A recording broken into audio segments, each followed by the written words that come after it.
Hoje a gente vai estudar um tema bastante importante para os últimos dias que nós estamos vivendo. E, embora, muitas das vezes, a gente já estudou algo relacionado à questão da aparência de piedade, que é o legalismo e as suas versões, mas tem algo muito importante, creio eu, que o Senhor Deus vai nos falar poderosamente essa manhã, para que assim nós vamos reconhecer verdadeiramente quem nós somos e a quem estamos servindo. Amém? Amém. Pronto. Eu convido os irmãos novamente a gente se prostrarmos para fazermos uma oração ao nosso Deus.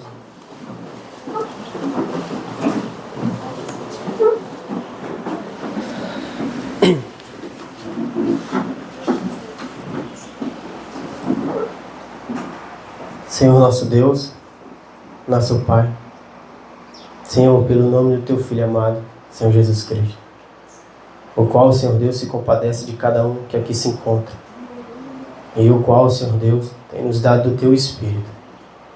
Deus eterno, neste momento, meu Pai, nós Te pedimos, meu Senhor, há muitas pessoas aqui que são diferentes de cada uma da outra, Senhor.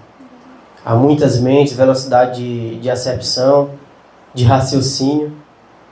Nós Te pedimos pelo nome do Senhor Jesus Cristo, que o Senhor fale ao coração de cada um, amém, segundo a Tua vontade e o Teu querer. Que seja tão simples, Senhor Deus, que até as criancinhas venham a entender, meu Pai. Nós Te pedimos neste momento e aclamamos, Senhor Deus, que o Senhor se faça presente, Pai, em nosso meio. Que o Senhor Deus, meu Pai, nós venhamos nos submeter a Ti, para que assim o Senhor venha falar, Senhor Deus, as Tuas verdades em nosso coração. Nós Te pedimos essas bênçãos pelo nome do Senhor Jesus Cristo. Amém. Bem,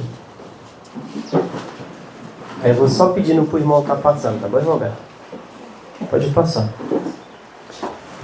É um texto muito conhecido, que está lá em 2 Timóteo, capítulo 3, no verso 5. A gente pode abrir a Bíblia, para a gente ler todo mundo junto, acompanhando a Bíblia.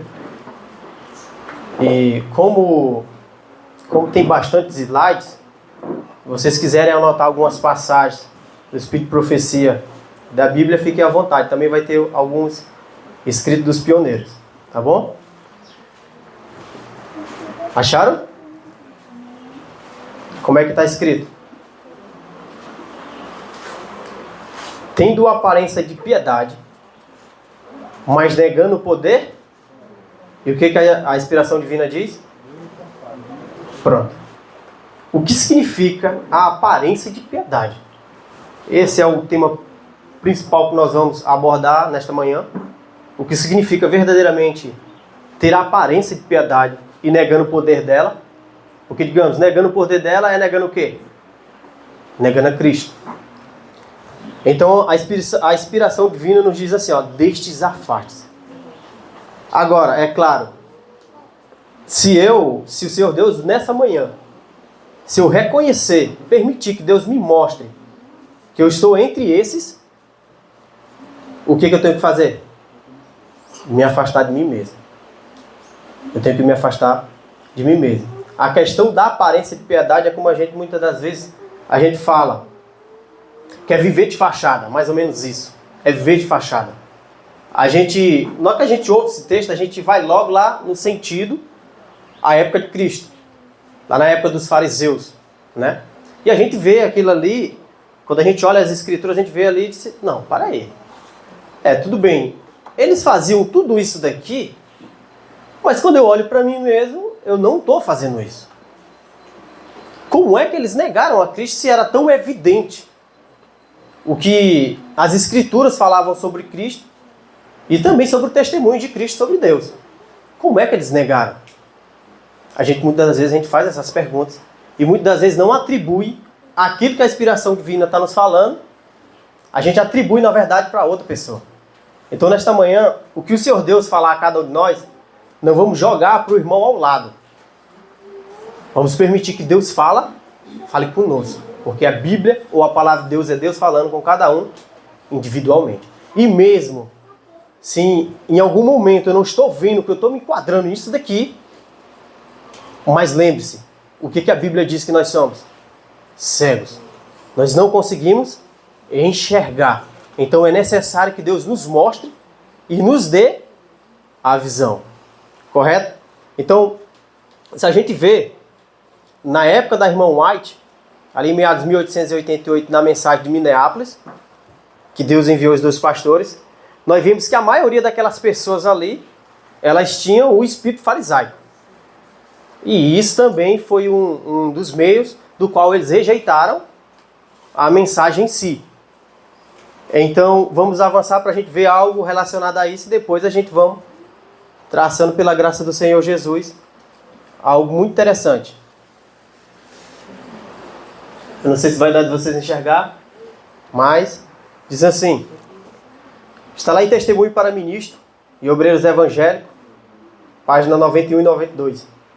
Diz assim: em sua grande misericórdia, enviou o Senhor preciosa mensagem ao seu povo, por intermédio dos pastores E.J. Wagner e A.T. Jones. Esta mensagem devia pôr de maneira, olha só o que ela diz, esta mensagem deveria pôr de maneira mais preeminente diante do mundo o Salvador crucificado, o sacrifício pelos pecados de todo o mundo, apresentava a justificação pela fé no Fiador. Agora o que ela diz aí, ó? Convidava o povo a receber, olha só, presta atenção, a receber. Essa palavra é muito interessante, porque no modo farisaico ou espírito farisaico, muitas das vezes a gente pensa que a gente vai operar aquilo ali, a gente vai conseguir alcançar aquilo ali. Mas ela diz o quê? Convidava o povo a receber. Se é receber, é algo que o Senhor ia dar. Receber a justiça de Cristo. Aí ela diz assim, ó, que se manifesta na obediência a todos os mandamentos de Deus. Muitos, olha o que ela diz aqui, ó. E isso também pode ser a minha situação hoje diante de Deus. Ela diz assim, ó, muitos perderam Jesus de vista. Deviam ter tido o olhar fixo em sua divina pessoa, em seus méritos e em seu imutável amor pela família humana. Todo o poder foi entregue em suas mãos para que ele, olha só, para que ele pudesse dar ricos dons aos homens, transmitindo o inestimável dom de sua justiça ao impotente ser humano. Esta é a mensagem que Deus manda proclamar ao... Qual é a mensagem que Deus manda proclamar ao mundo? A justiça. E o que é a justiça de Cristo? É manifesta na obediência aos mandamentos de Deus. Ou seja, a justiça de Cristo é as boas obras de Cristo. E aí ela diz, é a terceira mensagem angélica que deve ser proclamada com um alto clamor e regada com o derramamento de seu Espírito Santo. Em grande, como a gente já falou hoje pela manhã, são 10 vezes. Agora, digamos, no contexto de Minneapolis, Deus estava disposto a dar o quê? O Espírito. Se aquele povo ali, eles aceitassem a mensagem, o que teria acontecido com eles? Eles teriam sido imbuídos do Espírito, eles teriam recebido a chuva serôdia. E eles, a irmã Watt, ela fala que eles, de lá, eles sairiam para onde? Para o mundo. Para dar a última mensagem ao mundo. E aí eu não sei quem de vocês já olhou essa citação ou se viu, mas está anunciando o alto clamor do Cameron. Lá diz que em quantos anos Cristo poderia ter voltado? 2 anos.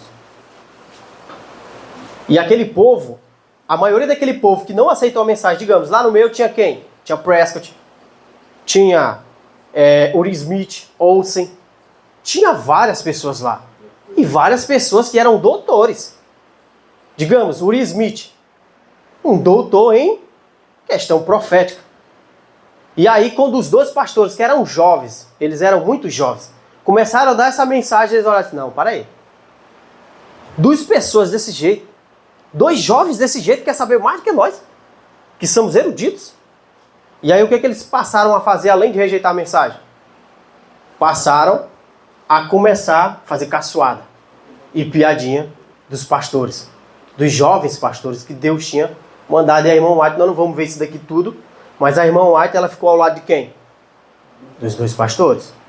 Porque ela reconheceu que a mensagem é de quem? Do céu. E lá a rejeição foi tão grande que ela, em um certo momento, ela fez o quê? Ela queria levantar para ir embora. E aí o que Cristo disse para ela? Cristo disse, não, fica, porque eles não estão rejeitando a ti. Não estão rejeitando os mensageiros. Eles estão rejeitando quem? A mim. E um deles, que foi Prescott, quando viu todo esse embuliço, ele pegou e foi embora. Mais tarde, depois, alguns tempos, é que ele aceitou a mensagem, recebeu a mensagem em si. Então vamos avançar. Materiais de 1888 diz assim, ó, como povo. O que ela diz? Temos pregado a lei até nos encontrarmos secos, como o monte de Jubô, que não tinha nem orvalho nem chuva. Devemos, olha o que ela diz aí, ó. Devemos pregar a Cristo na lei. E haverá então o quê? Seiva e nutrição na pregação, servindo como alimento para o faminto rebanho de Deus. Não devemos confiar em nossos próprios méritos, de forma alguma, mas nos méritos de Jesus de Nazaré. Nossos olhos, olha o que ela diz, nossos olhos precisam ser ungidos com colírio. Mas por quê? Porque nós não reconhecemos a nossa verdadeira situação. Era assim com eles. Eles eram homens eruditos e que disseram, não, isso daí não é Deus. E tem até a citação dela, se eu não me engano, em eventos finais, que enquanto uns estão recebendo o Espírito ao lado, pessoas que têm bastante tempo no Adventismo vai dizer o quê? Eu estou com tanto tempo na igreja e eu não vou saber reconhecer a manifestação do Espírito Santo. Foi mais ou menos isso que aconteceu com ele. E também pode ser mais ou menos isso que tenha acontecido conosco. Então nós precisamos que Deus é que nos dê a visão, o colírio que nós necessitamos. Amém? Aí o que ela diz aqui? Ó? Temos de nos aproximar de Deus e Ele se achegará a nós, se formos em seu próprio caminho. Então, digamos, nós estamos na condição que nós não podemos fazer nada e não somos nada sem Cristo. Agora, isso vai muito mais a fundo do que muitas das vezes a gente está pensando. Porque, digamos, às vezes a gente pode até dizer, não, para aí. Eu prego a Cristo na lei. Eu falo sobre Cristo. Meus sermões são sobre Cristo. E, digamos, eu passo tempo com Cristo. Eu tenho experiência com Cristo. Mas aí vamos permitir que o Senhor Deus nos mostre verdadeiramente quem é que está agindo.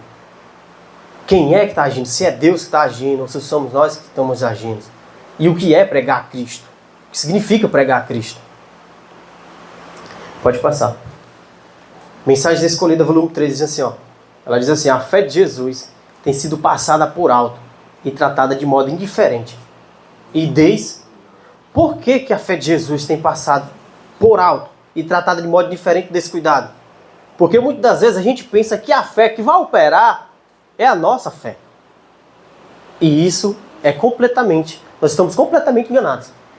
Que não é a nossa fé que opera, mas é a fé de Cristo, a fé de Jesus que opera. Ela não tem ocupado a posição proeminente em que foi revelada a João.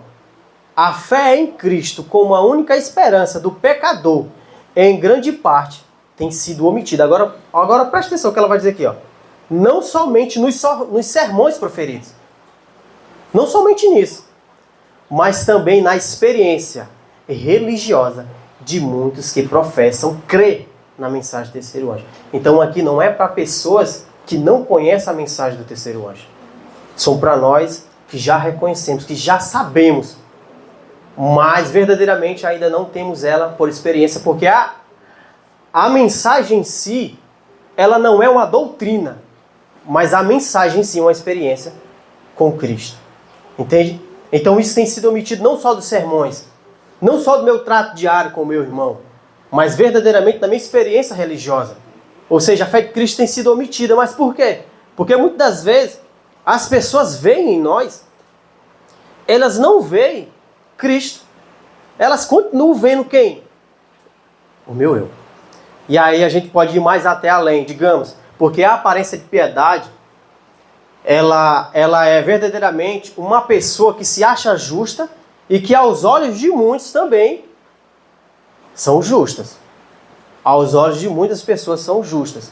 E digamos, a fé de Jesus ela é omitida quando os anjos nos contemplam. Quando nossos pensamentos são passados. Digamos, se Deus, durante um dia todinho, Ele estendesse nossos pensamentos e mostrasse o que nós pensamos, será que nós iríamos nos envergonhar? O que anda passando dentro de nós? A fé de Cristo está sendo omitida na minha vida?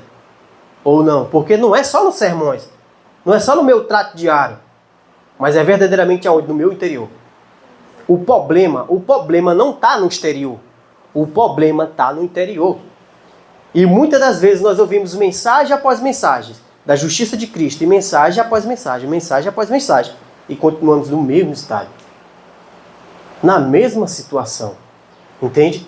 Então nós precisamos entender, precisamos na verdade que o Senhor nos mostre verdadeiramente quem nós somos, e verdadeiramente nós temos que nos submeter a Deus, porque de modo nenhum, e a gente vai ver hoje à noite, pela graça do Senhor Jesus, o Senhor Jesus ele vai estender e vai aprofundar mais um pouco esse tema na questão do alto clamor, entende?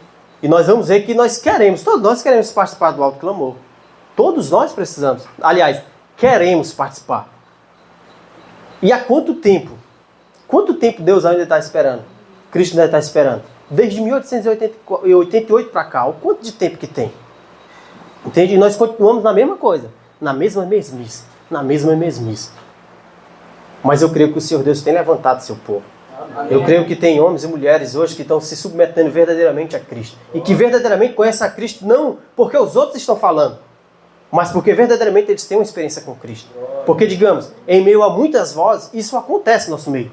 É muitas vozes. São muitas pessoas falando sobre um assunto, falando sobre outro, falando sobre o assunto, falando sobre outro. Um discordando do outro. E a gente não sabe qual é a verdade em si. Quem está falando a verdade? Qual é a voz de Cristo? Porque a promessa dele, qual é a promessa dele? É que as suas ovelhas reconhecerão a voz de quem? Do verdadeiro pastor. Será que eu estou reconhecendo a voz do verdadeiro pastor a me guiar? Porque tem uma citação da irmã White, que eu não vou ler essa citação, porque senão vai delongar muito, mas Satanás, lá ela diz que Satanás e os seus anjos, eles fazem com que a mentira pareça uma verdade de uma forma tão tremenda, tão parecida, tão similar, que é impossível, a não ser pelos olhos da fé, distinguir. Então é necessário quem está em nós? Cristo. E como ter Cristo? Como entender que é o meu eu agindo? Às vezes a gente diz, não sou eu quem faço, é Cristo. Mas será que verdadeiramente tem sido isso? E é isso que, pela graça de Jesus, a gente vai ver. Pode passar. Porque eles tinham uma aparência de piedade. Aqui é a mensagem do terceiro anjo, a Conferência Geral de 95, T. Jones. Por que eles tinham uma aparência de piedade, sem o poder dela? Por que eles tinham? Aí ele responde, a inimizade. O que significa? O que é a inimizade? A inimizade começa onde? Aqui. Na mente.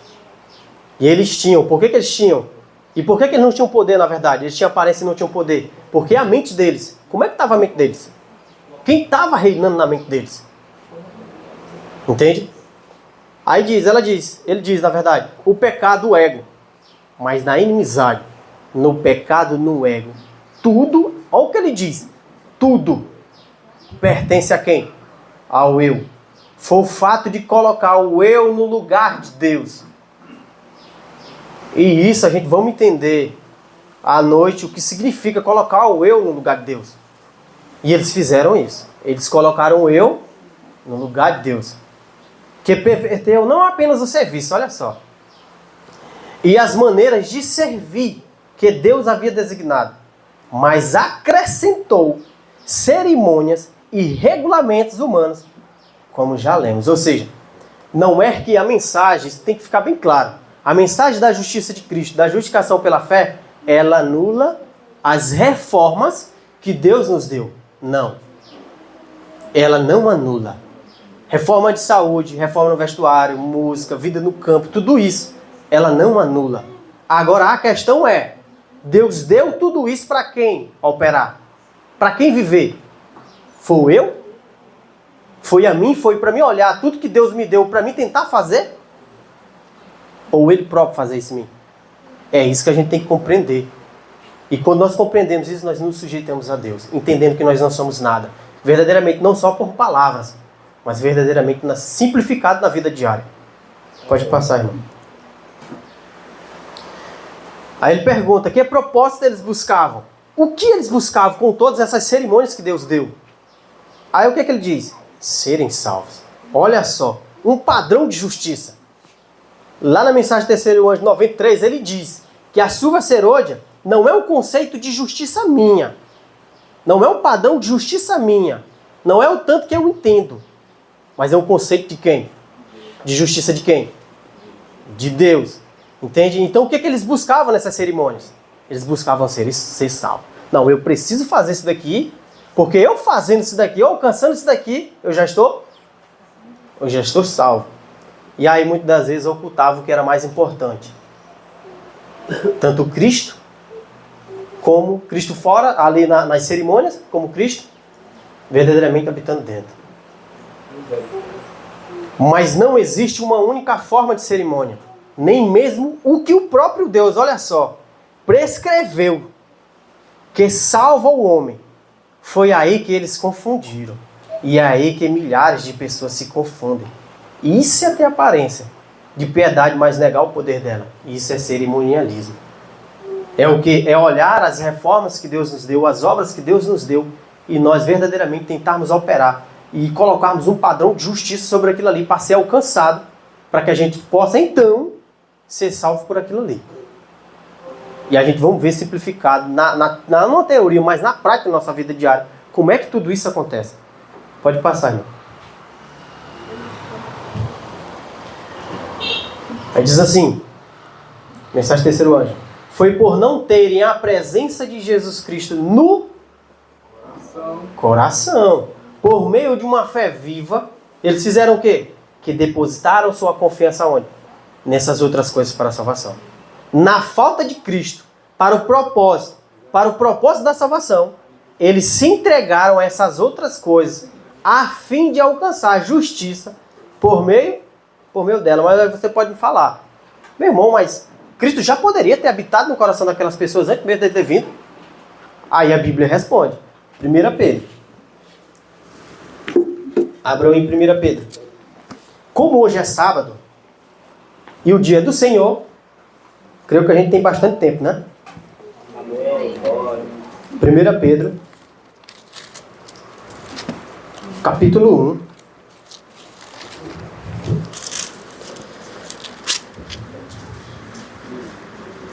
Vou começar do verso 9, amém? Recebendo no fim de vossa fé a salvação de vossas almas, salvação sobre a qual inquiriram os profetas e buscaram diligentemente, que profetizaram sobre a graça, ou seja, falaram do que ainda não tinha. Isso, Cristo em si. Que viria sobre nós, sobre vós, buscando o tempo, ou que ocasião o tempo, o Espírito de Cristo. Olha aí, ó. O Espírito de Cristo que neles indicava, quando testificava de antemão os sofrimentos de Cristo e a glória que se seguiria. Então Cristo também estava no coração de quem? Dos profetas, antes dele mesmo ter vindo. E o que Cristo queria fazer naquela época com eles? A mesma forma. Da mesma forma. Sempre vou ver como é que Deus foi guiando seu povo ali no Antigo Testamento. E tentando mostrar tudo ali para ele. E o povo cego. E a gente vamos ver por que é que o povo rejeitou a lei.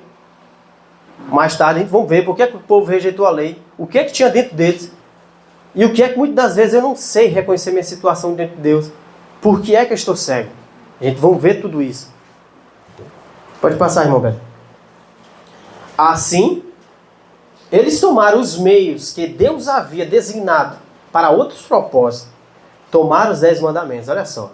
A circuncisão, os sacrifícios e as ofertas, os holocaustos e as ofertas pelo pecado. Tomaram tudo o que Deus havia dado para outro propósito e o empregaram para obter o quê? A salvação. Em tudo isso era para ser visto quem? Cristo. E em tudo isso o que estava sendo visto? O homem. O homem. Por meio deles, para alcançar a justiça, por meio dessas práticas. Pode passar, irmão. Aí diz assim, mas além da fé em Jesus Cristo, não há nada que possa tornar um homem justo.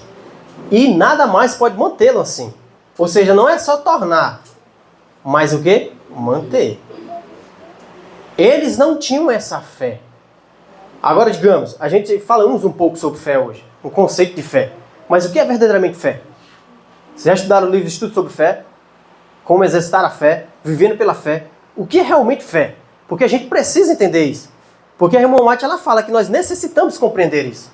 O que é fé? Fé é o quê? Crer que está lá em estudo sobre fé. Página 20 e 21, se não estou enganado.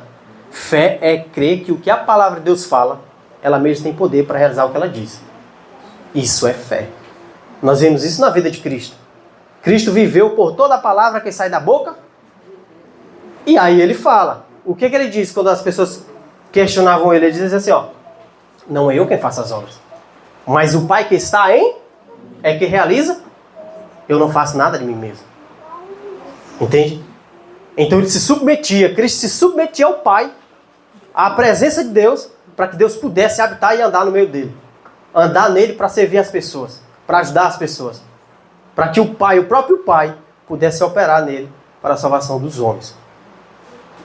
E verdadeiramente é isso que Deus quer fazer em cada um de nós. Não há nada que possa tornar um homem justo. E nada mais pode mantê-lo assim. Eles não tinham essa fé. Não tinham Cristo habitando em seus corações por meio de uma fé viva.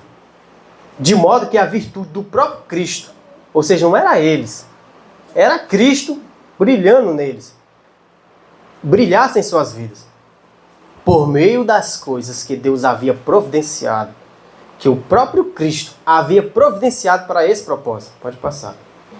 Consequentemente, quando buscavam obter justiça por meio de coisas que eram simplesmente a expressão de seu próprio eu, colocando em ação, a verdadeira justiça se perdia. E eu estava construindo aquilo que a inspiração identifica com tanta frequência como muro de separação, muro divisório, em posições arbitrárias. Mas por quê? Porque ao fazer tudo isso, eles se achavam o quê? Justo. E aí quando eles olhavam para o próximo, qual era o olhar dele? Era um olhar de misericórdia?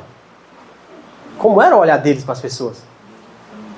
Eu sou melhor, porque eu faço tudo isso daqui. O irmão que não faz, eles não são justos. E aí isso ia muito além. Ia também as pessoas de fora. As pessoas de fora. Entende? E aí a gente vê que frequentemente acontecia o quê? Eles diziam, não, eu tô salvo, eu preciso comprar alguma coisa. É o seguinte, ó, você que já está perdido, pega aqui, ó. Fala comprar isso dali para mim lá no comércio. Traz para mim. Você já está perdido. Eu tô salvo, eu sou do povo santo. Entende? Isso é muito grave. E esse mesmo espírito, ele tem se estendido e tem pairado em nosso meio. Mesmo que muitas das vezes a gente não vê isso daqui. Mas verdadeiramente no íntimo, no profundo, e aonde Deus ele quer habitar, aqui dentro, tudo isso tem acontecido. Mesmo que eu não tenha falado. Mesmo que eu diga que é Cristo. Mas isso tem acontecido. Tem acontecido em mim. Pode passar, irmão. Isaías capítulo 1, verso 11 ao 16 diz assim: para qual propósito? É uma pergunta de Deus. É a multidão de vossos sacrifícios para mim. Diz o Senhor. Aí o que ele diz? Estou cheio de ofertas queimadas, de carneiros e de gordura de animais cevados. Aí o que ele diz? Eu não tenho prazer no sangue de novilhos. Mas para aí. Isso não foi o que ele designou? Mas por que ele não está aceitando? Por que ele não está aceitando? Por que muitas das vezes eu faço algo, eu estou praticando algo que ele designou para mim e ele não aceita? É o capítulo 1, versículo 11 ao 16. Digamos, a reforma de saúde. Muitas das vezes eu sou um vegetariano estrito, mas diante de Deus eu não sou aceito. Por quê? Onde está o problema?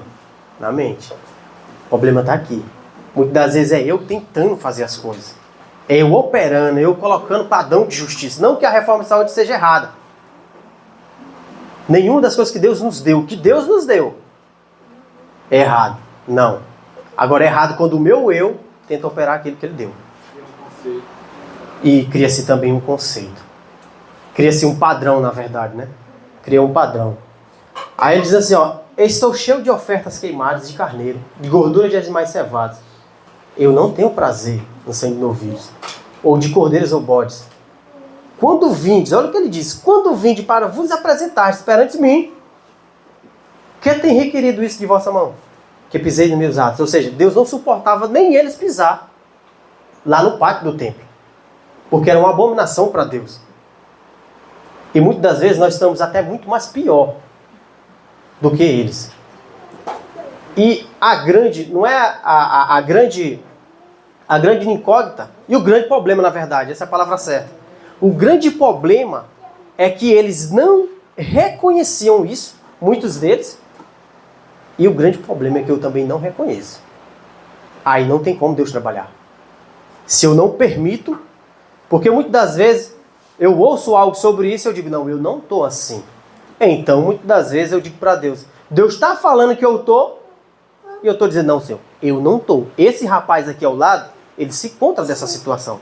Agora eu não. A igreja se encontra nesse estado. Eu não me encontro assim. Aí o que ele diz? Não continueis a trazer ofertas vãs. O incenso é para mim abominação. E as luas novas, os sábados e a convocação das assembleias, eu não posso suportar. Nem mesmo a reunião solene.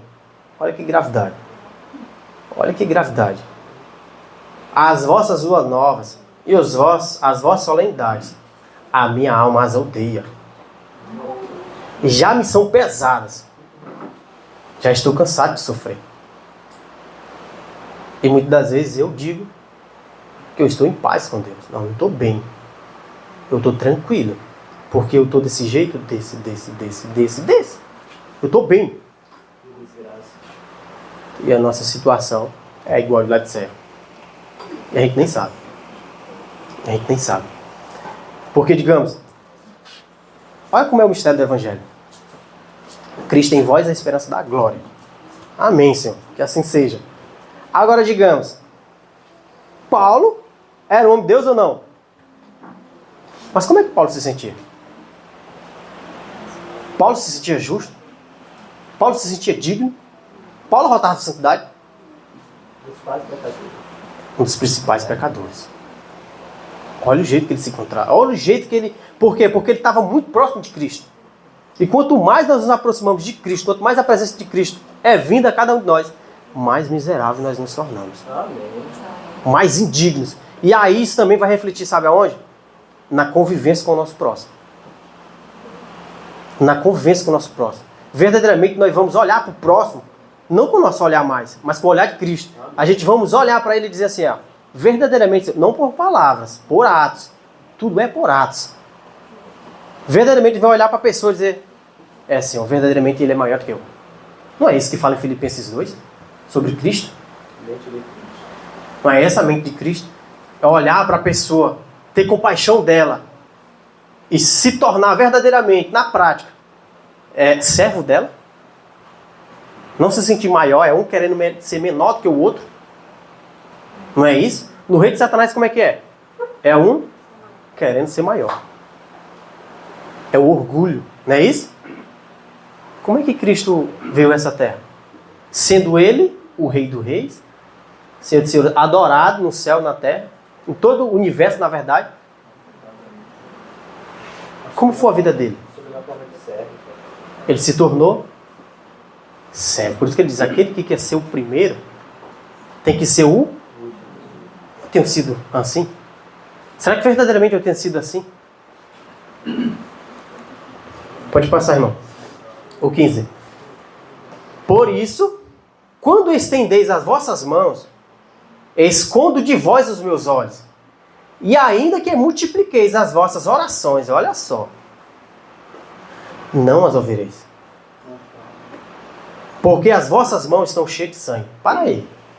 As mãos deles estavam cheias de sangue? Eles matavam as pessoas? Vamos lá para Mateus capítulo 5.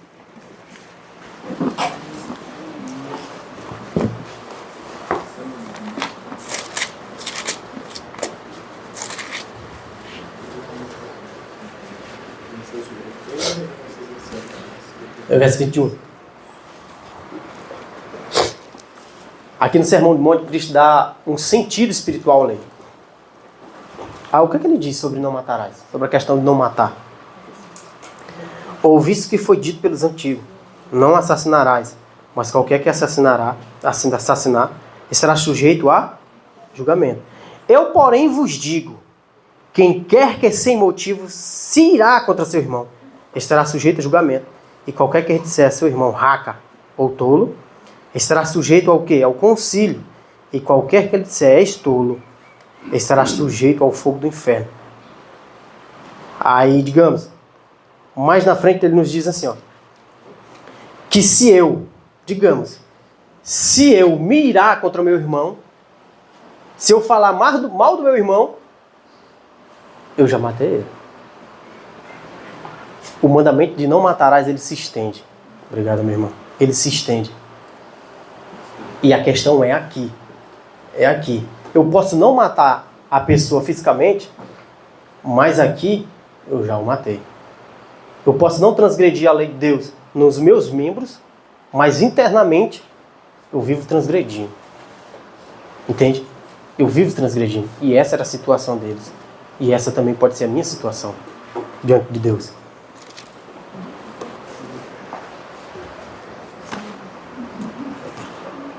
Bem, vamos ver Isaías 58, rapidinho.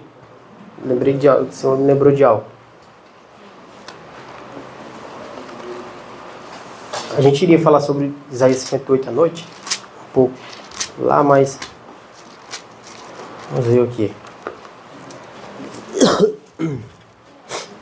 O verso 2 diz assim, ó.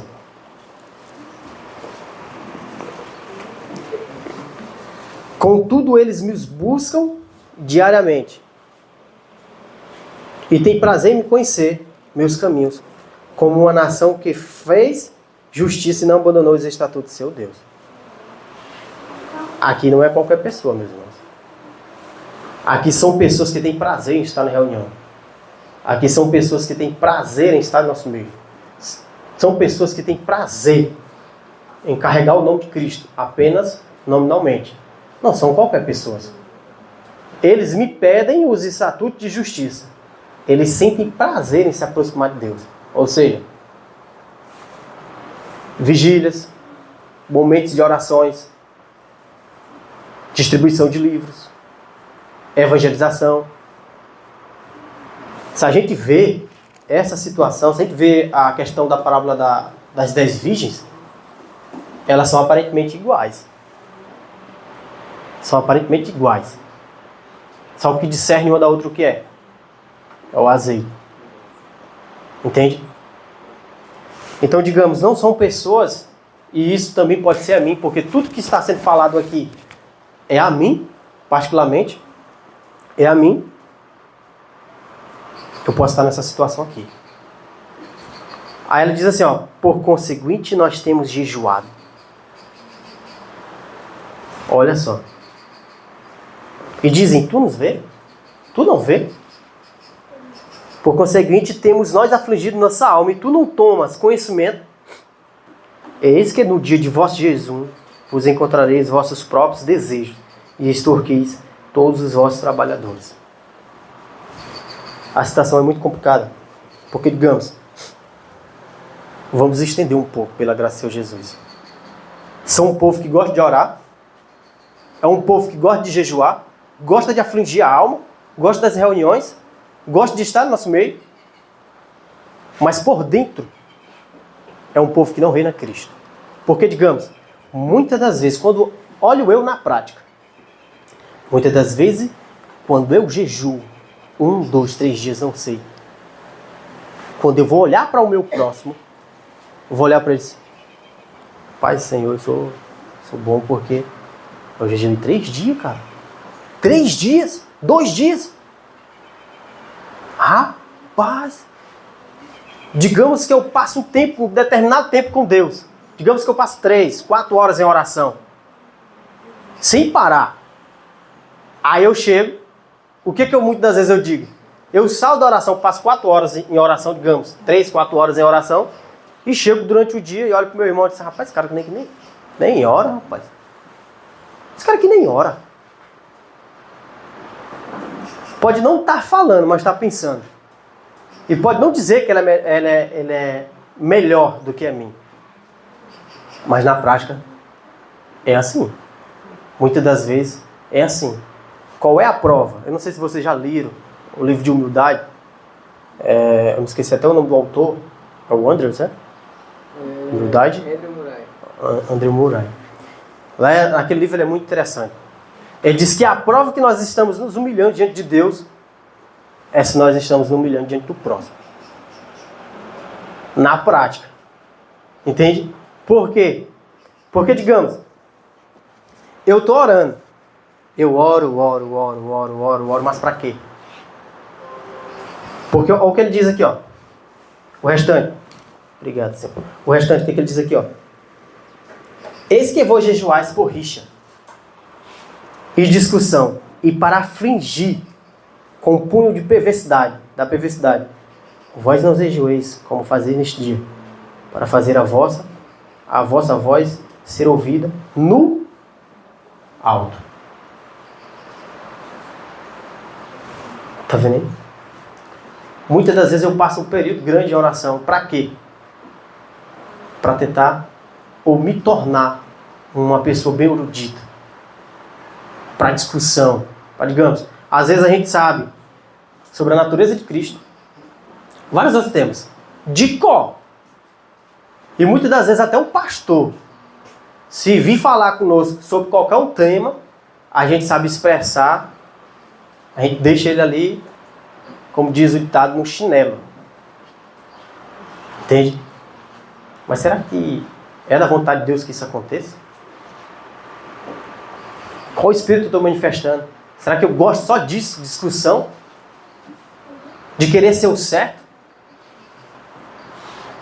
De querer ser o maior? De ser reconhecido entre os irmãos como um erudito? Não que isso seja errado estudar a Bíblia. É claro que não. Não é errado estudar a Bíblia. Não é errado gravar os textos. Não é errado estudar sobre esses diversos temas. Isso não é errado. Isso é correto. Agora, com qual espírito? Com qual pensamento? Com qual pensamento eu vou querer passar horas diante de Deus? Para me receber o quê? Para me poder curar as pessoas? Para me chegar lá e dizer, levanta, sai, anda, bora.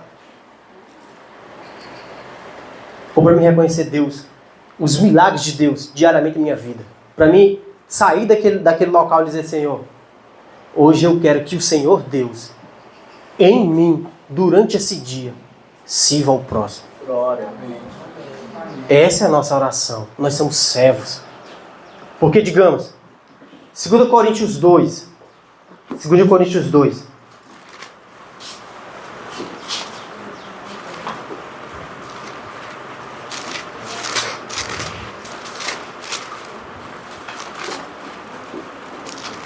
Na verdade, 5. 19. Quem lê?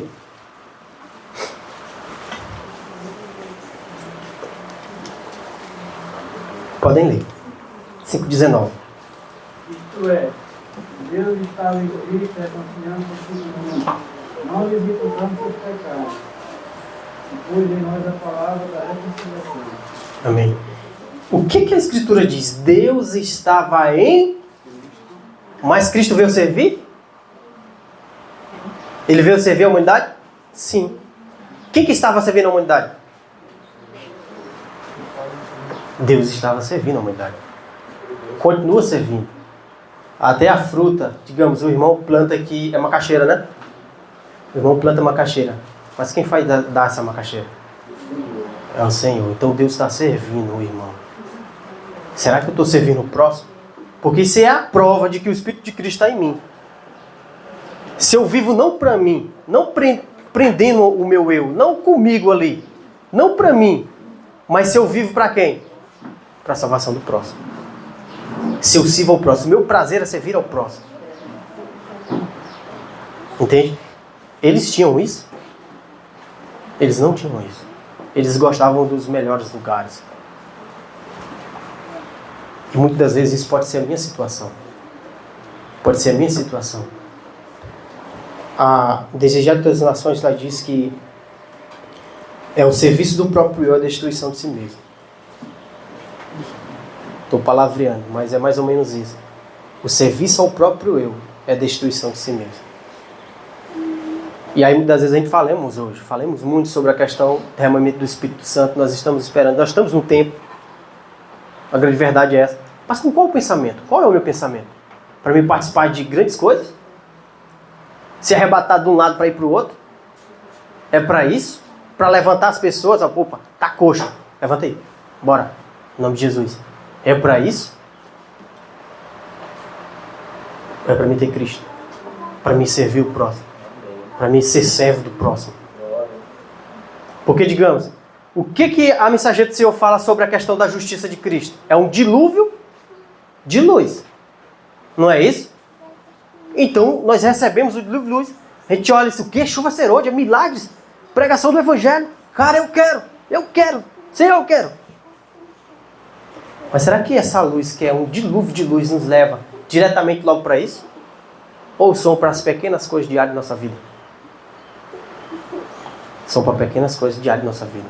Porque se eu não reconhecer os milagres de Deus diariamente em minha vida, por mínimo que seja, como eu poderei reconhecer os maiores? Será que não vou roubar a glória de Deus para mim? Aquele que é fiel no pouco?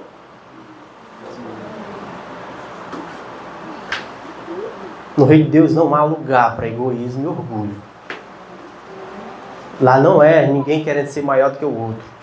Lá ninguém vai sentar para estar discutindo as coisas. Não.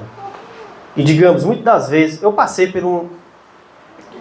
por algo bastante semelhante a isso, recentemente. Um grupo de irmãos veio e me perguntaram sobre alguma coisa, sobre um determinado tema, uma determinada doutrina. E aí, eles me perguntaram. Quando eles me perguntaram, eu olhei para eles e eu perguntei para o Senhor. Eu conversei com o Senhor. Eu disse, Senhor, qual é o Espírito que está sendo manifestado aí? Para que eles querem saber sobre isso? E aí o Senhor me falou. Meu filho, o Espírito dele é esse daqui. É para isso que eles querem. E aí, quando eles me perguntaram sobre isso, o que eu dei para eles? Cristo. Eu não falei sobre aquilo que eles queriam saber, mas eu apresentei a Cristo. E comecei a conversar sobre a justiça de Cristo, comecei a conversar, e eles começaram a se agitar.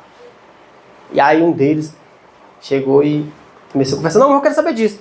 Não, irmão, é isso. Rapaz, mas você fala muito sobre Cristo. Eu digo, o que nós precisamos é Cristo. Ainda não é o momento de você saber isso. Aí ele se irou. Quando ele disse, ainda não é o momento de saber isso, ele disse, para aí. Quem te falou isso? Deus te falou isso? Eu disse, sim. E Deus fala contigo? Como é que Deus fala contigo? Como é que Deus fala contigo? Como é que tu sabe que Deus está falando contigo? Aí eu comecei a sorrir. Disse, vamos fazer o seguinte, você fala muito sobre Cristo. Mas vamos fazer o seguinte, pega Cristo, são adventistas do sétimo dia. Adventistas do sétimo dia. Pega Cristo e do lado conservador. Faz bem a gente lembrar. Do lado que se diz conservador, na verdade. Pega Cristo e coloca Cristo bem aqui do lado. E eu quero saber sobre isso. Aí eu comecei a sorrir. Eu digo, não. Aí eu peguei, me retirei, fui lá em cima e eu estou deitado lá conversando com o Senhor, né? Descansando. Aí um deles chega e um deles chegou e começou a conversar e disse, rapaz, nós nunca pedimos uma discussão com ninguém, sobre nada, não sei o quê. Aí eu conversando com o Senhor, ele desceu. Aí eu estou querendo continuar, o Senhor disse, vai lá embaixo, faz isso. Fui servir eles. Permiti que Cristo fosse servir eles. Aí eu vim, servi e saí. Eles ficaram assim. Então, digamos, o Senhor Deus tem me ensinado algo, e isso eu quero compartilhar com cada um de vocês. Cada caso é um caso. Cada caso é um caso. Cada pessoa é uma pessoa. Digamos, eu não sei de jeito nenhum lidar com nenhum de vocês. Não sei o que vocês pensam, não sei como é a situação de vocês, não sei como é a recepção da mensagem, eu não sei como é a questão do intelecto, a velocidade de raciocínio, eu não sei. Mas tem um que sabe, é Cristo. Cristo ele sabe. Então eu não sei o que falar para vocês, mas ele sabe. Os discípulos não poderiam sair para pregar o evangelho sem Cristo. Por quê? Porque eles não conheciam as pessoas. Eles não sabiam o que as pessoas precisavam naquele momento. Digamos, na questão de Pedro. Pedro, quando ele chegou na porta do templo, ele olhou uma pessoa lá que estava como? Estava coxo. E o que ele disse? Eu não tenho prata nem, mas o que eu tenho? O que ele tinha? Agora eu faço uma pergunta.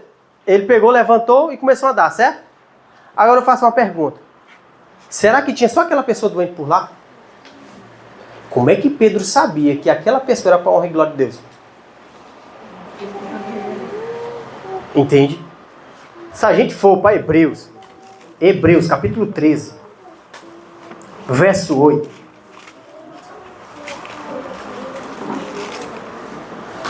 Eita, Senhor, tá bem no começo ainda, criança. Hebreus capítulo 13, verso 8. Quem achou pode ler. Se eu não estou enganado esse verso.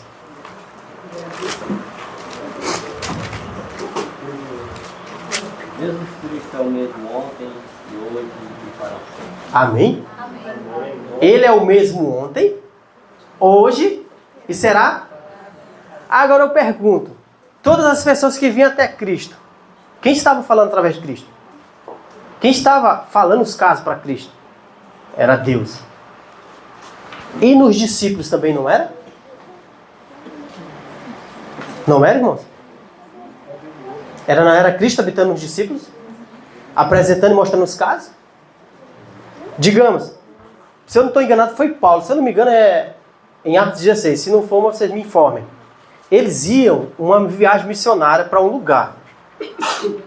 E o que diz lá? Que o Espírito Santo lhe impediu de ir para onde? Para lá. E depois ele recebeu a visão para ir para onde? Para outro lugar. Entende? Eles estavam reinando. Digamos, pregar o evangelho não é algo bom. É algo ótimo. É algo ótimo. Mas como é que eu sei que é a vontade de Deus que eu vá? Essa mensagem ela nos dá isso. Uma experiência com Cristo. Ela traz Cristo à alma do ser humano. Porque, digamos, se eu me arrumo e vou para o lugar sem eu ter essa experiência com Cristo, sem permitir que Ele me mostre que é da vontade dEle ir, quem está indo? Digamos que eu chego para falar com uma pessoa, eu chego lá para apresentar um texto. Como é que eu sei a necessidade daquela pessoa? Entende? Eu tenho que permitir que Deus trabalhe em mim para a salvação de outros. Todas as reformas que nós recebemos, é Deus trabalhando em nós. É Deus querendo nos usar no nosso auge ali, perfeito, para a salvação de outros. Não é para a nossa salvação, é para a salvação de outros. A reforma de saúde não é para a nossa salvação, é para que Deus nos use no nosso potencial máximo, na questão da mente, para a salvação de outros. Entende? E quem é que opera tudo isso? Quem é que dá tudo isso? É Deus, é Cristo, por meio do relacionamento com Ele. Isso é que nós precisamos ter. Isso é o que hoje Deus quer nos dar. Nós podemos sair daqui já com a certeza de que Deus quer nos dar tudo isso. Nós temos que ter essa certeza. Deus não mente. Nós já falamos aqui pela manhã. Deus não mente. Ele quer nos dar. Agora a questão, eu quero receber? Eu quero me submeter a Deus? Eu quero me submeter a Deus? Porque o meu eu, a minha carne, ela não gosta de permanecer com Deus. Ela não gosta. Mas será que eu quero? Será que eu estou disposto a aliar a força de vontade? Será que eu estou disposto a permanecer ali? Se eu não gosto de ler a Bíblia. Mas eu preciso. Vixe, orar uma, meia, ô Senhor, eita. Mas eu preciso. Eu preciso que o Senhor me humilhe, retire esse meu eu. E a gente vai ver à noite, pela graça do Senhor Jesus, o que essa mensagem ela faz com cada um de nós. Porque, digamos, estamos no limiar. No limiar. As coisas estão acontecendo que muitos, mesmo da verdade presente, não estão conseguindo enxergar e detectar não só no que está acontecendo no mundo, mas diariamente na sua vida. Entende? Porque a gente pensa sobre o espírito papal lá. A gente tem que entender na questão diária. Quem está sendo manifestado? Quem está agindo? Vamos continuar.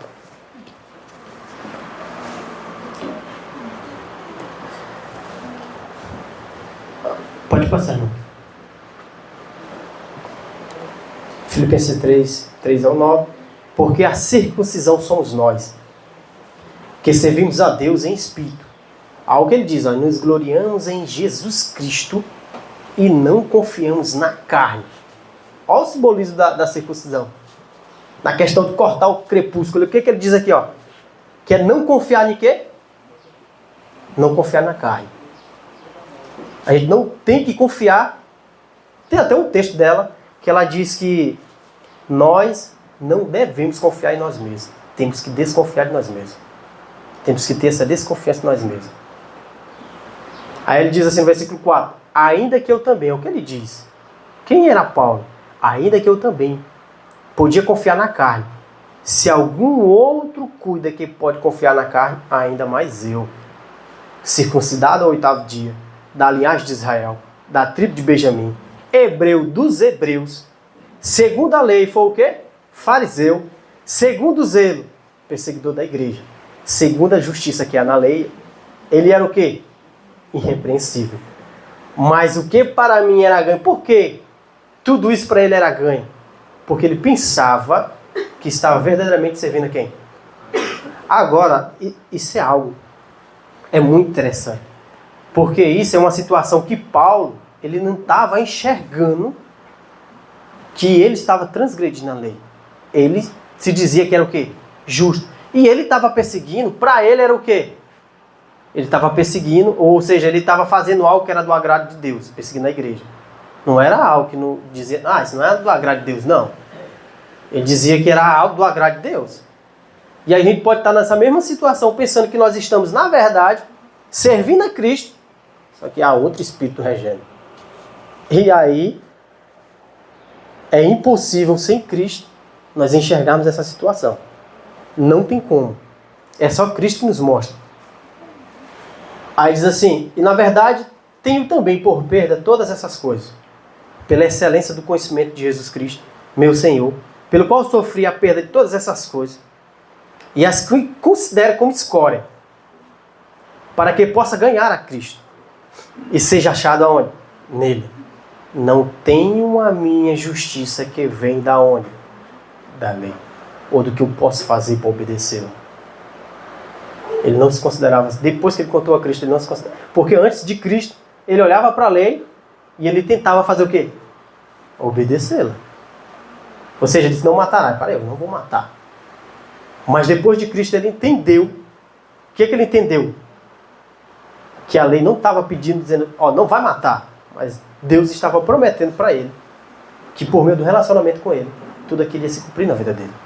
Por meio do relacionamento com Cristo.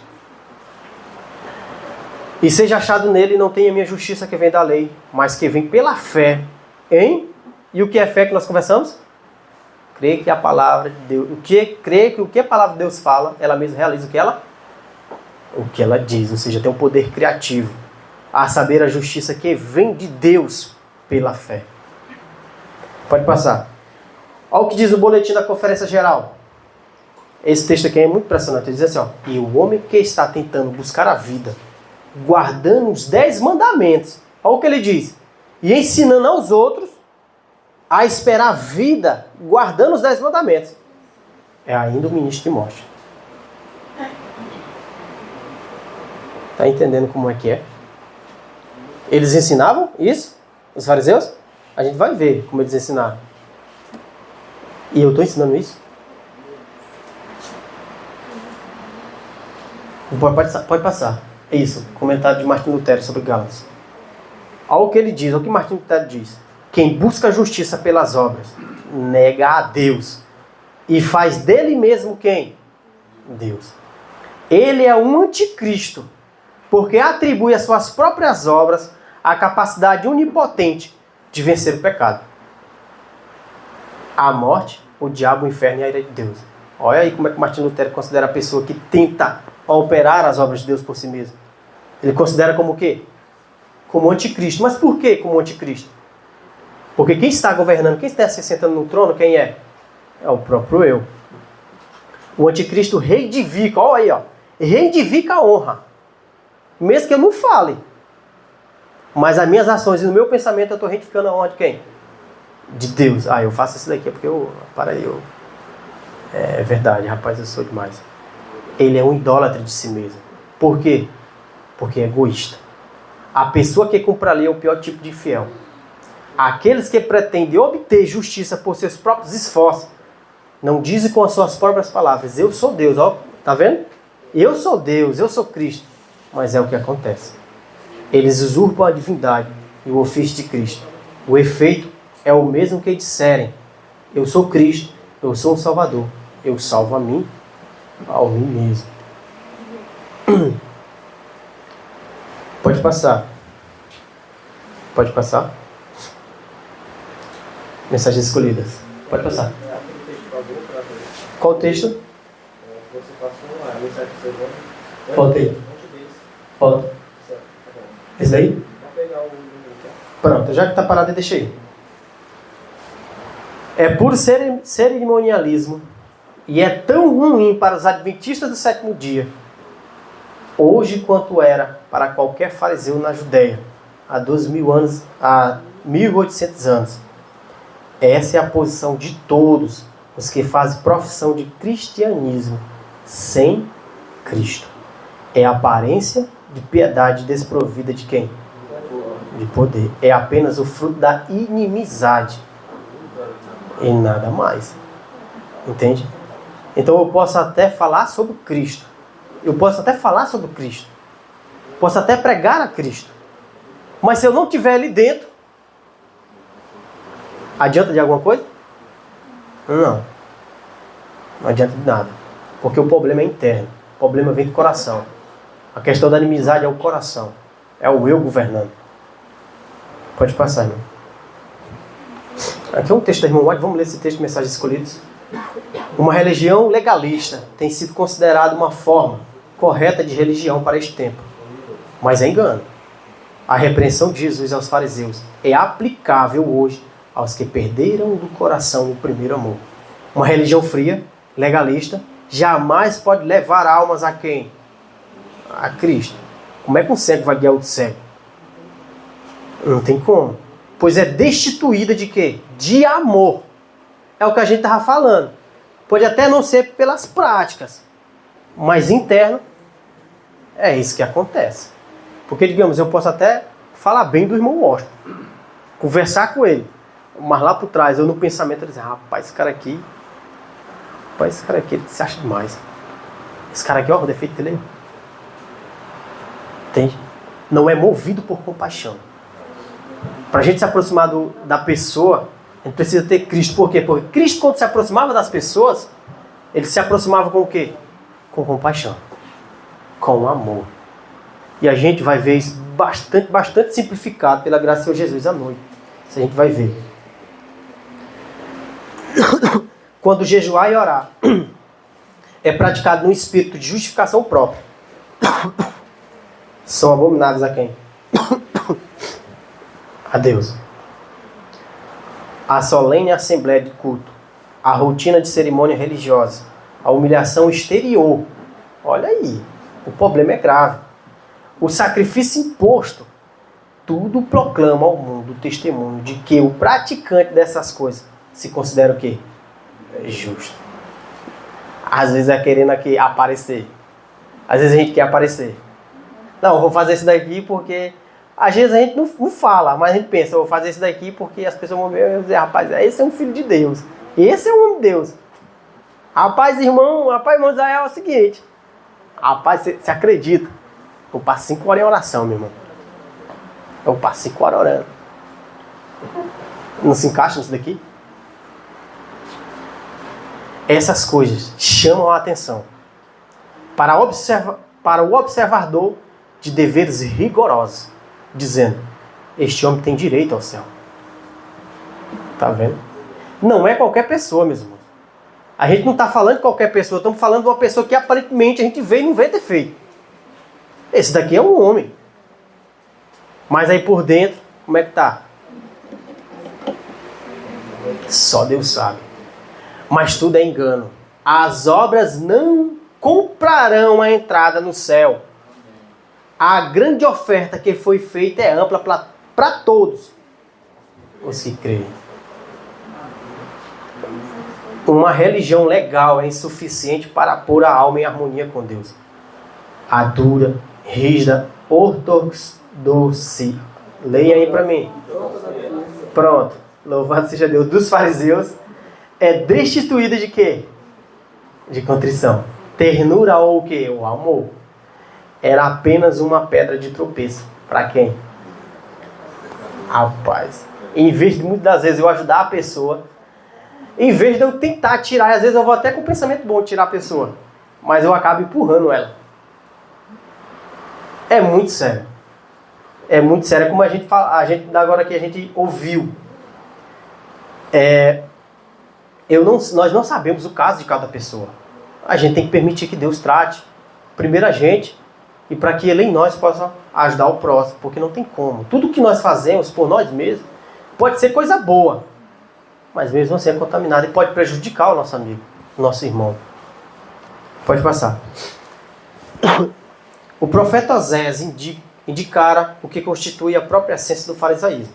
Nas palavras de Israel, é uma videira o quê? Estéril. Dá fruto para quem? Para si mesmo. Em seu professo serviço a Deus, os judeus estavam, na verdade, trabalhando para o próprio eu. Sua justiça era fruto de seus próprios esforços para guardar a lei, segundo as suas próprias ideias, para o benefício pessoal e egoísta. Em seus esforços para se tornarem santos, procuravam tirar de uma coisa pura outra imunda. A lei de Deus é santa. Por que a lei de Deus é santa? Porque ela é a transcrição de caráter de quem? De Deus. Porque, digamos, se a lei é a transcrição do caráter de Deus, Cristo identificou a lei. Cristo ele veio exaltá-la e torná-la grandiosa, porque ele refletiu o caráter de Deus.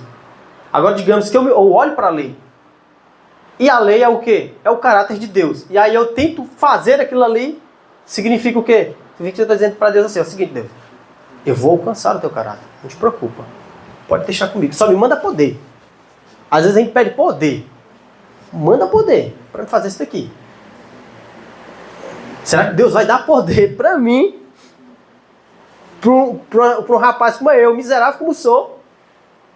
Será que Ele vai dar poder para eu fazer o que eu quero?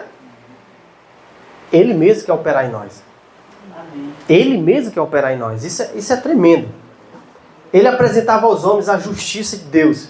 Impossível é ao homem de si mesmo guardar essa lei, pois a natureza do homem é depravada, deformada, inteiramente diversa do caráter de Deus. Pode passar, irmão. Pode passar? Passa. E assim, mediante o dom gratuito de Deus, haviam de possuir a justiça exigida pela lei. Mas os fariseus rejeitavam a quem? A Cristo. Não conhecendo a justiça de Deus e procurando estabelecer a sua própria, não se submeteram à justiça divina. E aí é o que acontece com nós. Porque embora eu olhe para mim e digo, não estou cego, porque eu conheço todas as verdades. Mas aí é um perigo nós nos sustentarmos dessa forma. Dizemos que a gente não somos cegos porque conhece todas as mensagens. Ela diz para a gente desconfiar de quem? De nós mesmos.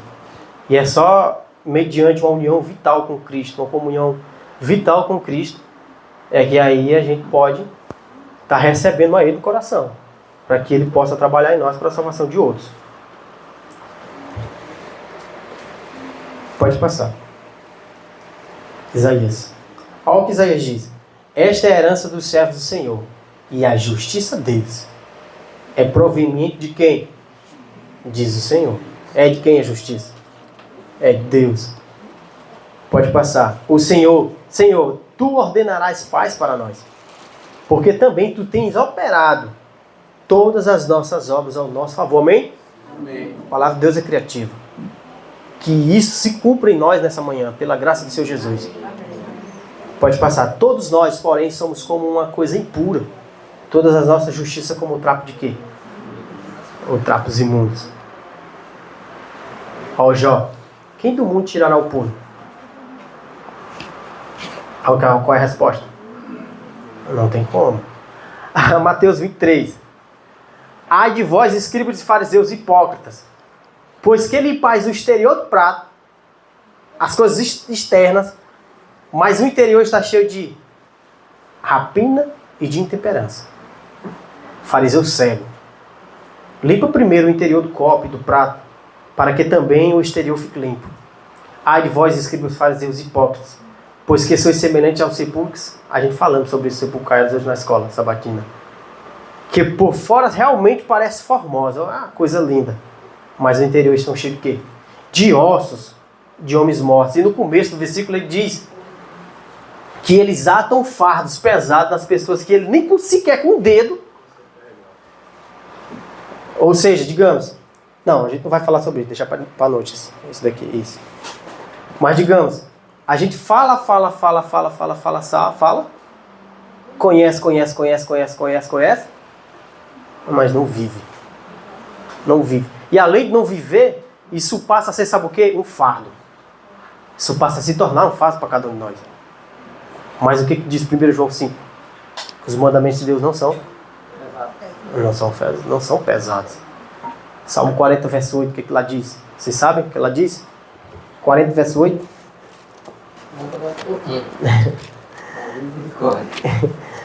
Salmo... Não. Salmo 40. Salmo 40. Verso 8.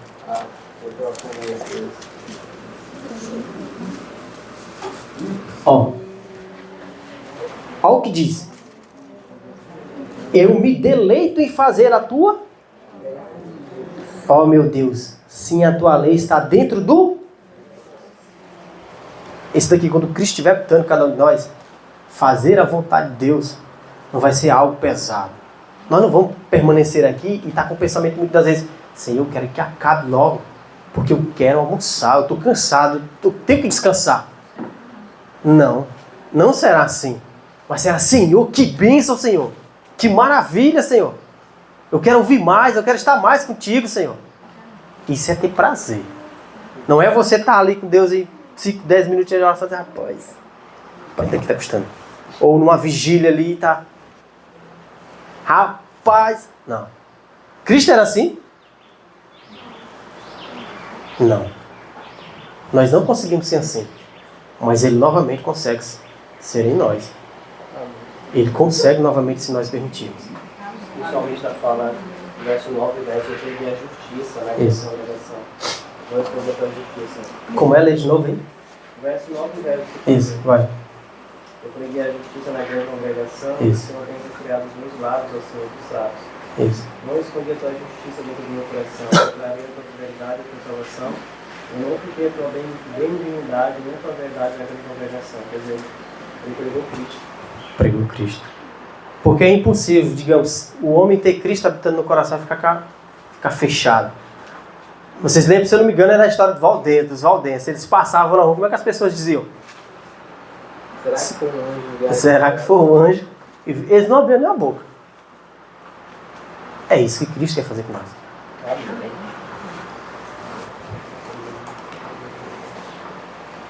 Pode passar Mateus 5. Especial Testemunho Série A. Passa. Aí. Está, se não me engano, é... Conselho sobre regime alimentar. Cristianismo pressupõe uma reforma do coração. O que Cristo opera no interior será manifesto exterior. Sob os ditames de um intelecto que é aqui, meus irmãos. O problema é aqui que tem que ser resolvido, para daqui ser externado. Entende? Daqui ser externado. O plano de iniciar pelo exterior e procurar operar interiormente, ou seja, começar por fora e depois ir por dentro, tem sempre falhado. E falhará. Sempre.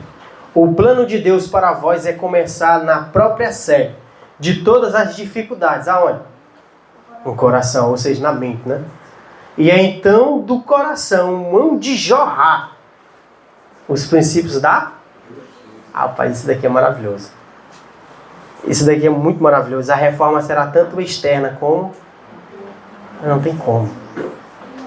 Isso, tudo isso daqui Deus queria dar para as pessoas lá em 88. Tudo isso daqui Deus quer dar para cada um de nós. A mensagem ela é simples, muito simples. E é tão simples que eles desconfiaram. Não, para aí, tem alguma coisa diferente aí. É tão simples que a pessoa desconfia. É muito simples. Agora, exige o esforço. Agora o esforço é direcionado ao quê? A não tentar operar. Mas o esforço é direcionado ao quê? A permanecer em Cristo. Permanecer com Cristo. Porque a promessa é que Ele vai realizar em cada um de nós, se nós permitirmos. Como é, irmão? Isso. De uma parte ela é simples, porque tudo isso é Deus que dá. Mas digamos, na questão do esforço, muitas das vezes a gente é ensinado que o esforço é a gente tentar. A gente acha difícil. Mas nessa questão, o esforço, a gente entender, o esforço aumenta muito mais do que quando a gente pensava. Porque, digamos, o nosso esforço não vai ser direcionado a gente estar operando, mas o esforço vai ser direcionado a permanecer em Deus. Entende? Permanecer em Deus. E isso é muito esforço, porque a nossa carne não gosta disso.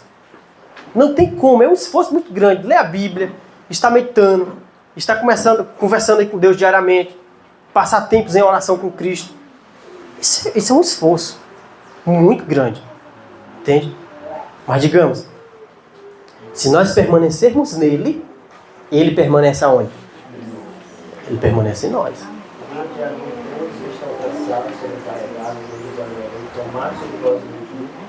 E aprender que sou irmãos de coração, que a xerimia estão para nossas almas, porque meu jugo é suave no fardo. Amém, glória a Deus. Materiais de 88. Deve haver uma purificação da alma, aqui, sobre a terra, em harmonia com a purificação feita por Cristo aonde? No santuário. Certo, pode passar. Certo. 104. Desejar teus nações 104. Aí. Homem algum pode de si mesmo expulsar a turba má que tomou posse do coração. Unicamente Cristo pode purificar o templo da alma. Não forçará. Olha só, liberdade de consciência aí. Liberdade. Porém a entrada. Não venha ao templo do coração comum como ao de outrora, mas diz: eis que estou à porta, se alguém ouvir a minha voz e abrir a porta, entrarei em sua casa. Isso. Neles, olha que promessa, neles habitarei, e entre eles andarei, e eles serão meu povo. 2 Coríntios 6,16. Isso é muito bom. Isso é uma promessa muito maravilhosa. Subjugará as nossas iniquidades e lançará, ou seja, jogará todos os nossos pecados na profundeza da onde? Miqueias 7,19. Sua presença. Quem vai purificar o homem? A presença, ó. Sua presença purificará e santificará a alma, de maneira que ela seja um santo templo para quem? Para o Senhor, e uma morada de Deus é a presença de Cristo que nos purifica. Entende? E isso a gente vai ver, porque digamos, a gente vai entender o contexto de Apocalipse 3:20, da questão de Cristo estar fora, e a gente vai entender quem está dentro. Isso só à noite, em nome de Jesus. Pode passar. Isso, a justiça. Passa. A justiça da lei foi apresentada ao mundo no caráter de... Isso vai se repetir. Isso vai se repetir novamente. E creio eu que em nossos dias, pela graça do Senhor Jesus, irá se repetir. Porque a presença de Cristo novamente irá reinar, se nós permitirmos, em nossa vida. E novamente, a lei de Deus vai ser reedificada perante todo o universo, na vida de seus filhos. A justificação pela fé em Cristo se manifestará na transformação do... Pronto.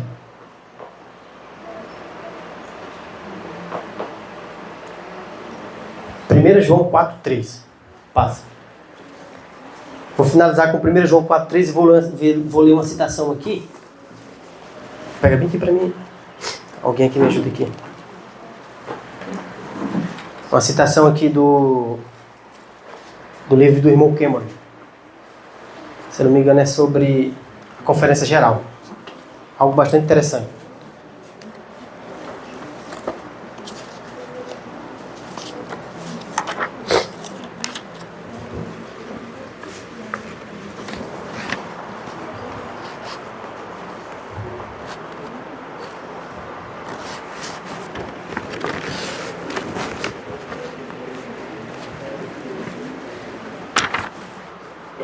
Pronto. Está em Boletim da Conferência Geral de 93. Diz assim: e naquele dia haverá 2 grandes grupos de pessoas. Quando a porta se fechar, alguns vão querer entrar e dirão, o que eles dirão? Senhor, abra a porta para nós, queremos entrar. Em resposta vem alguém e pergunta, o que fizeste para que queiras entrar? Que direito tens de entrar nessa herança? Que reivindicações fazes? Somos teus conhecidos. Temos comido e bebido em tua presença. E tu tens ensinado em nossas ruas. Nas nossas ruas, na verdade. Sim. Além disso, temos profetizado em teu nome. E em teu nome nós expulsamos o quê? Demônios. E em teu nome fizemos sinais e maravilhas. Não é isso evidência suficiente, Senhor? Abra a porta. Qual é a resposta? Apartai-vos de mim, vós que praticais a iniquidade. O que eles disseram? Nós fizemos muitas maravilhas. Nós estamos bem. Nós somos justos, justificados, totalmente certos. Portanto, nós temos o direito de estar lá. Abra a porta. Mas nós não vale nada naquele dia. Vale? Haverá um outro grupo de pessoas naquele dia. Uma grande multidão que não se pode contar de todos os povos. Presta atenção. Nações e línguas e povos. E eles subirão e entrarão. E se a mesma pergunta fosse feita, o que tu tens feito para recomendar a tua entrada para a vida? O que tens para alegar? A resposta, olha a resposta. Nada fiz para que eu possa hoje merecer entrar. Sou um pecador, dependente somente da graça do Senhor. Era tão miserável, completamente cativo e escravo, que ninguém podia me libertar, a não ser o próprio Senhor. Tão miserável, que tudo o que eu podia fazer era buscar o Senhor constantemente para me confortar. Tão pobre, que tive que implorar pelo Senhor. Tão cego, que ninguém além do Senhor me pôde fazer ver. Tão nu, que nada me cobriria, a não ser o próprio Senhor. Tudo que eu tenho a reedificar é o que Jesus fez por mim. O Senhor me amou quando em minha desgraça clamei e Ele me livrou. Quando em minha miséria eu quis conforto, Ele me confortou. Em todos os momentos, quando em minha pobreza implorei, Ele derramou sobre mim bênçãos. Quando cego estive, pedi ao Senhor pedi ao Senhor que me mostrasse o caminho, para que eu soubesse onde ir. Ele me guiou e me fez ver.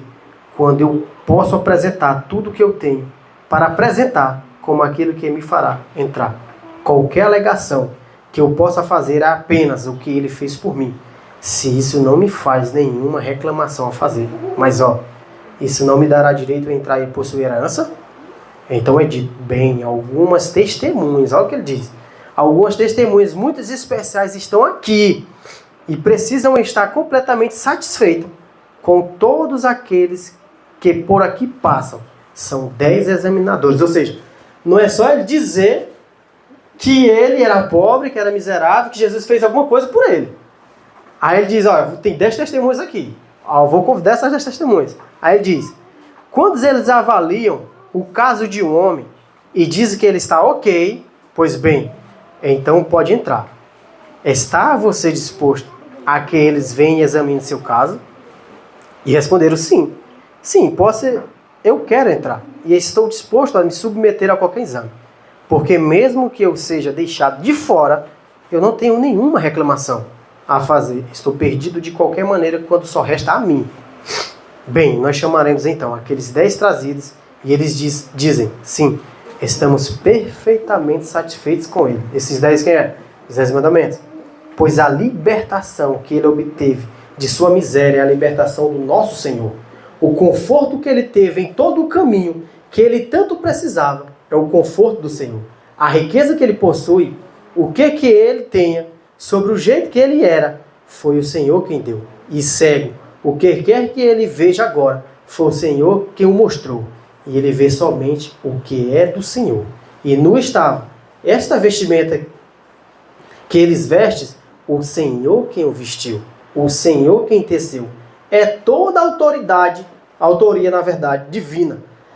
Nós só vimos, olha o que os 10 mandamentos falam, nós só vimos a Cristo.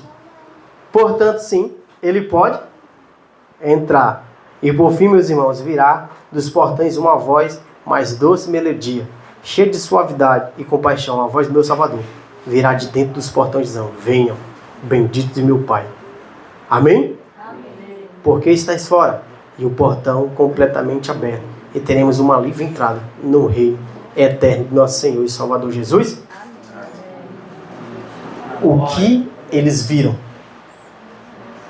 Eles viram a Cristo. Aí 1 João 4,3, vou finalizar com esse.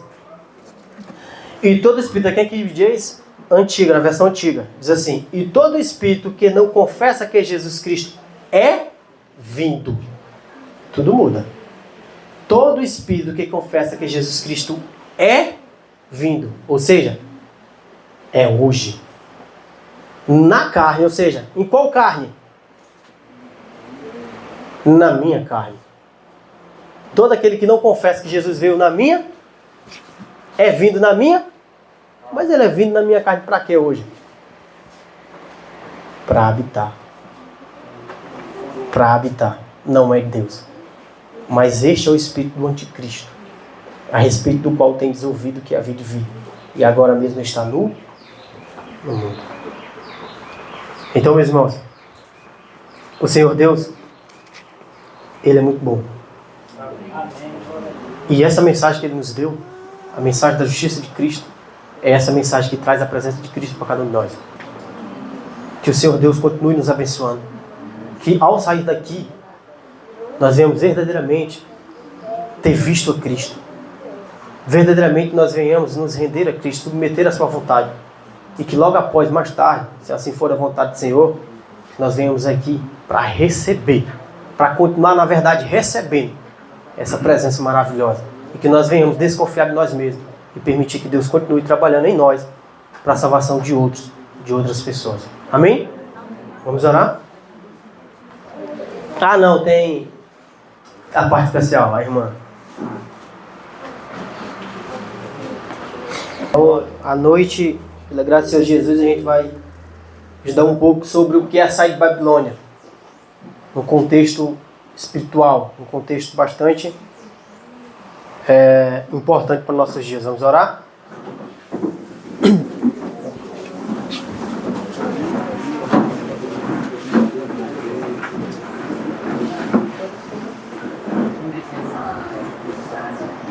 Senhor nosso Deus, nosso Pai, nós te agradecemos, meu Pai, porque mesmo sendo merecedores, meu Deus, o Senhor nos abençoado nas regiões em Cristo, meu Pai. Nós te agradecemos porque pela promessa que somos co-herdeiro com o mesmo, meu Deus.